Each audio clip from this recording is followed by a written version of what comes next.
Hi and welcome to another YouTube video of us. Today we're going to go over some knee mobility and stability exercises, and we want to talk about this because during the lockdown, because of this pandemic and the whole situation right now, a lot of people picked up running because the gyms were closed, and with running more sprinting based training comes also a different force and a different demand on the body, and a lot of people weren't adapted to that. So all those people, or not all those people, but a lot of those people who went for more sprints and runs also experienced more knee pain. And this is exactly why we want to do this video today. So before we get started with the actual exercises in today's video, I want to spread the news that we're releasing a new knee and ankle series, and it is in our online Can Switch course. It's in the membership included, so sign up for it, get the 4 weeks fundamental mobility training, and then get started with the 4 weeks knee and ankle mobility series, in which we go from basic to more advanced mobility exercises for the knee and ankle joints, where we work on strengthening and increasing the range of motion for both the knee and the ankle. So check that out, and now let's get started.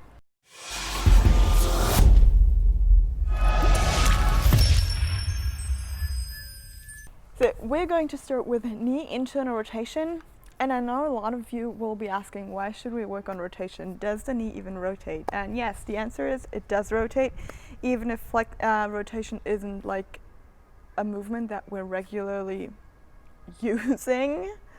It is something that is really important for the health and function of the knee.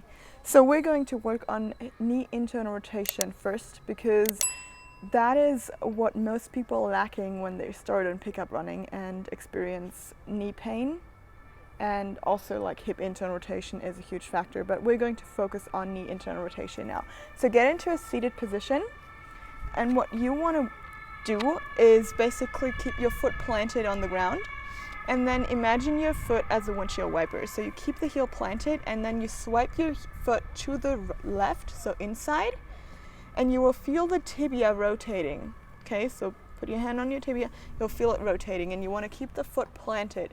And from here, you can try to keep the foot planted and use your other hand or partner to pull yourself a little bit deeper while keeping the foot on the ground. It's really important that your foot does not go into inversion, because then you're not using internal rotation of the knee, but you're using inversion of the ankle.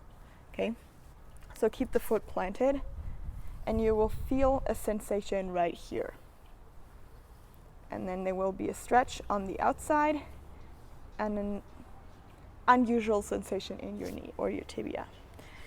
And then from here you will stay in the stretch for about 2 minutes, and then we'll ramp up the intensity, or like the tension, for a patel's contraction, and you will try to push that part of your foot into your hand using the tibia. So the initiation comes from here, and you imagine pushing this part here to the outside. And then once you've ramped up to your safest maximum effort, you hold that contraction for about 10 to 15 seconds, and then you immediately go for a rails contraction, where you now try to get that part of the tibia to rotate to the inside, and your foot wants to try to go further towards the inside into more tibia internal rotation. Okay, so that is your pales and rails contraction, both 10 to 15 seconds, and you can repeat the stretch for another minute and the pales and rails again. And that would be pales and rails for tibia internal rotation. So guys, after we worked on knee internal rotation, which is so important when it comes to running and the function of the knee, we're now focusing on strengthening our posterior chain, and especially knee flexion. Knee flexion is also very important and very underestimated when it comes to strengthening the knee joint, but also all the posterior chain tissue, the hamstrings and the glutes, which are most likely not strong in the end range position. So therefore, we have some knee flexion passive range holds here. And we're gonna go into a lunge position. This is a partner exercise. You can do this alone.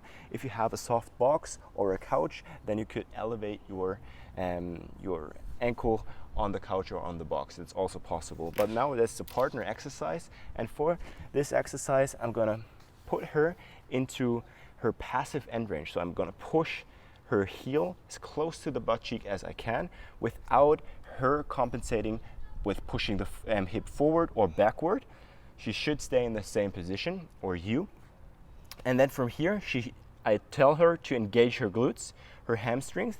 Then I slowly go out and let go of the hand, and she should hold it right there for 5, 4, 3, 2, 1, and back.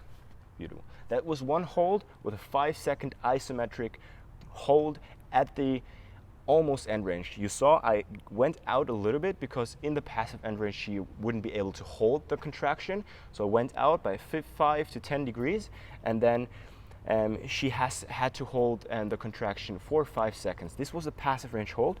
Let's do one more rep. Push her back here, go out a little bit, engage the glutes, engage the hamstrings, fully engage, and hold it. 5, 4, 3, 2, 1, and slowly come out. This exercise is super good to strengthening the hamstrings, the glutes, and you will feel it and most likely will cramp when you start applying this into your routine, but this is so good for knee health. And we would recommend doing 2 to 3 sets for 3 to 5 repetitions with this 5-second iso hold. And for the beginning, that would be a good number to start. And you can progress with time by adjusting the sets or the reps or the isometric hold time.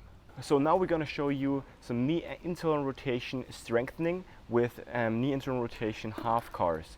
This exercise is super good to really strengthen the full range of motion we have when we go into knee extension and knee flexion while maintaining internal rotation of the knee as good as we can. That way we can not only strengthen the knee internal rotation, but also feel it and keep it through the full range of motion we currently have. There's, this will be very hard for if you're new to this, and therefore we recommend to slowly get into more range of motion, but first maybe do small reps, because the connection, mind-muscle connection, and the feeling of holding that knee internal rotation might not be strong enough to maintain it through the full range of motion. Therefore, we first find our knee internal rotation.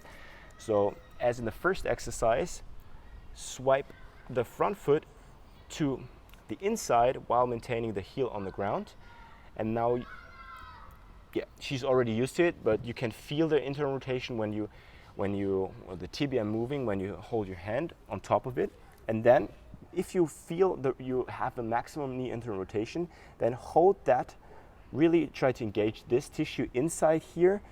In that case, if you sit better here, this side, you try to think of really fighting for more internal rotation. Then you slide your whole foot forward while maintaining this knee internal rotation. The further you go into knee extension, the harder it's going to be holding that knee. You see, she has to lift off her front part of the foot, and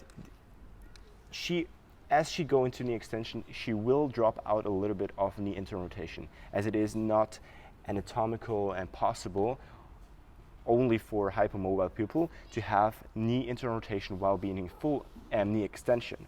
So we're going to go through a few reps here and try to only go as far as you can maintain your foot on the ground. Therefore, you feel it a lot better and hold it a lot better. And we recommend doing 6 to 8 reps for one set, and you can progress to another set and another set, so 3 sets in total. Really hold that contraction, and you should, on the way back, you should be able to push the heel into the ground and really, with the contraction, with this tissue engaged, pull back into knee flexion while holding that knee internal rotation. Yes, so really fighting for it. So that way we can make sure to strengthen our knee internal rotation through the full range of motion. So we hope you like this quick introduction to some knee mobility, to some fundamental knee mobility exercises, which are very important when it comes to improve your health and mobility of your knee joint, and which is also very important, of course, for running and sprinting. If you want to dive even deeper into some knee mobility and strengthen your knee and ankle, please check out our online Keen Stretch series. It's a 4-week series where we focus on strengthening and providing you more knee mobility and ankle mobility. So we highly recommend you checking that out. So with that being said, have a great day and keep on moving.